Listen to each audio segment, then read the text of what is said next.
Bismillahirrahmanirrahim. Assalamualaikum warahmatullahi wabarakatuh. Syukur alhamdulillah, senang sekali rasanya kita bisa berjumpa lagi di channel ini.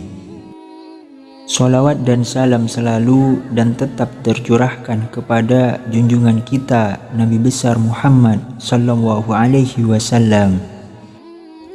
Allahumma salli ala Sayyidina Muhammad wa ala ali Sayyidina Muhammad.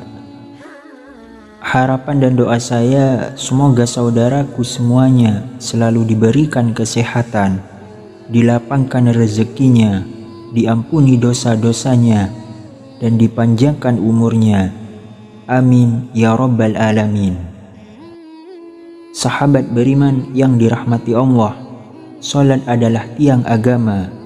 Bagi mereka yang beriman, salat adalah hal wajib yang tidak boleh ditinggalkan dalam keadaan sakit sekalipun.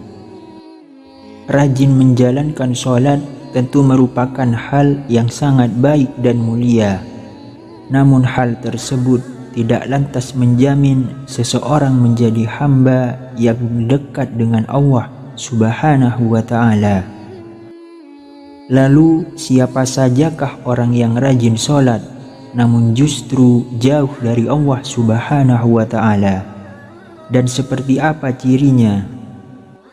Dalam suatu hadis Rasulullah sallallahu alaihi wasallam bersabda, sesungguhnya pertama kali yang dihisab, ditanya, diminta pertanggungjawaban dari segenap amalan seorang hamba di hari kiamat kelak merupakan sholatnya.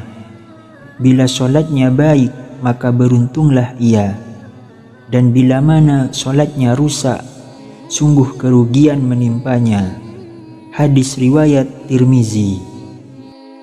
Untuk itu sangat penting bagi kita untuk rutin mendirikan sholat. Namun untuk mendapatkan ridho dan surganya tidak hanya dengan rajin menjalankan sholat.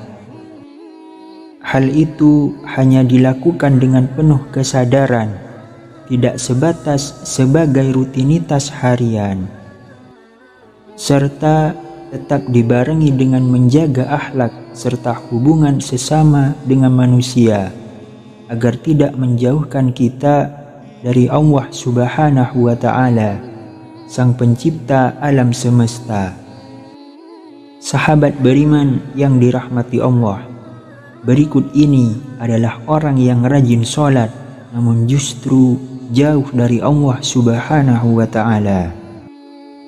Yang pertama, orang yang lalai dalam sholat. Pada hari kiamat nanti ada banyak orang yang membawa sholatnya kepada Allah Subhanahu wa ta'ala.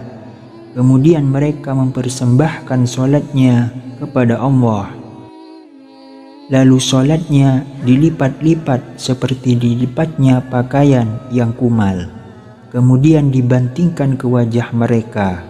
Allah tidak menerima sholatnya, bahkan ada yang celaka dengan sholatnya, seperti yang terdapat dalam firman Allah Subhanahu wa ta'ala dalam surah Al-Ma'un ayat 4-5. Maka celakalah bagi orang-orang yang sholat, yaitu orang-orang yang melalaikan sholatnya. Quran Surat Al-Ma'un ayat 4-5. Rasulullah sallallahu alaihi wasallam pernah bersabda, akan datang pada manusia umat Muhammad suatu zaman, banyak orang yang merasakan dirinya sholat, padahal mereka sebenarnya tidak sholat. Hadis riwayat Ahmad. Perintah sholat adalah untuk mengingat Allah Subhanahu wa ta'ala. Dikatakan dalam surah An-Nisa ayat 43. Sehingga kamu mengetahui akan apa yang kamu ucapkan. Oleh karena itu, dalam mengerjakan sholat tidak boleh lalai. Yang dimaksud lalai adalah tidak mengetahui maksud apa yang dibaca dan apa yang dikerjakan. Apalagi jika kurang memperhatikan syarat rukun dan ketentuan-ketentuan sholat lainnya, maka yang diperoleh hanyalah payah dan letih. Rasulullah Shallallahu Alaihi Wasallam bersabda, berapa banyak orang yang sholat, keuntungan yang diperoleh hanyalah payah dan letih. Hadis riwayat Ibnu Majah. Jadi meskipun merasa dirinya sholat, tapi hakikatnya tidak sholat, dan ia tidak akan mendapatkan hikmah Allah Subhanahu wa Ta'ala. Sholatnya pun tidak menambah dekat kepada Allah, tapi justru sebaliknya. Rasulullah menegaskan, barang siapa yang sholatnya tidak dapat mencegah perbuatan keji dan mungkar, maka tiada bertambah baginya kecuali semakin jauh dari Allah. Hadis riwayat Ali ibnu Ma'bad. Yang kedua, orang yang suka menggunjing orang lain.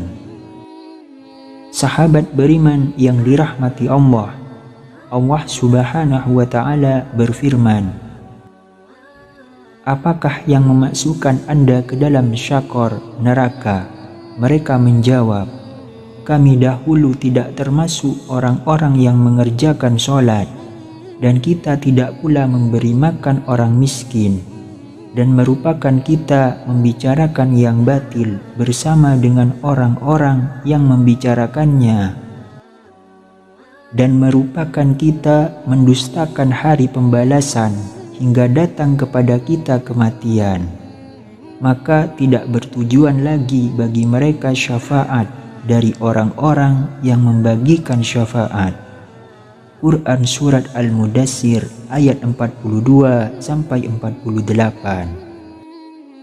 Dalam ayat tersebut, salah satu penyebab orang masuk neraka merupakan karena suka membicarakan ketidaklebihbaikan orang lain. Orang yang mendirikan sholat namun suka membicarakan kejelekan orang lain, maka ia akan ditempatkan di dalam neraka syakor. Allah melarang kita untuk membicarakan aib orang lain. Allah Subhanahu wa Ta'ala berfirman, hai orang-orang yang beriman, jauhilah tidak sedikit purbasangka atau kecurigaan, karena sebagian dari purbasangka itu dosa, dan janganlah mencari-cari ketidaklebihbaikan orang, dan janganlah menggunjingkan satu sama lain. Adakah seorang di antara Anda yang suka memakan daging saudaranya yang sudah mati? Maka tentulah Anda merasa jijik kepadanya, dan bertakwalah kepada Allah. Sesungguhnya Allah Maha penerima taubat lagi Maha penyayang. Quran Surat Al-Hujurat ayat 12. Yang ketiga, orang yang acuh pada sesama.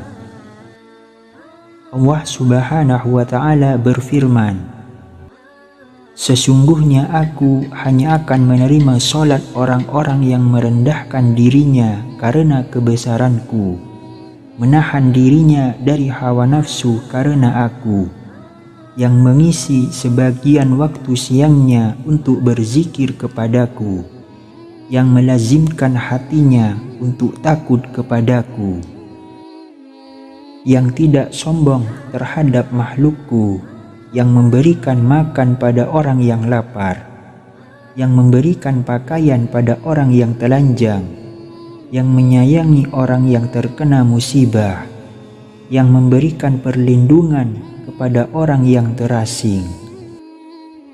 Kelak cahaya orang itu akan bersinar seperti cahaya matahari.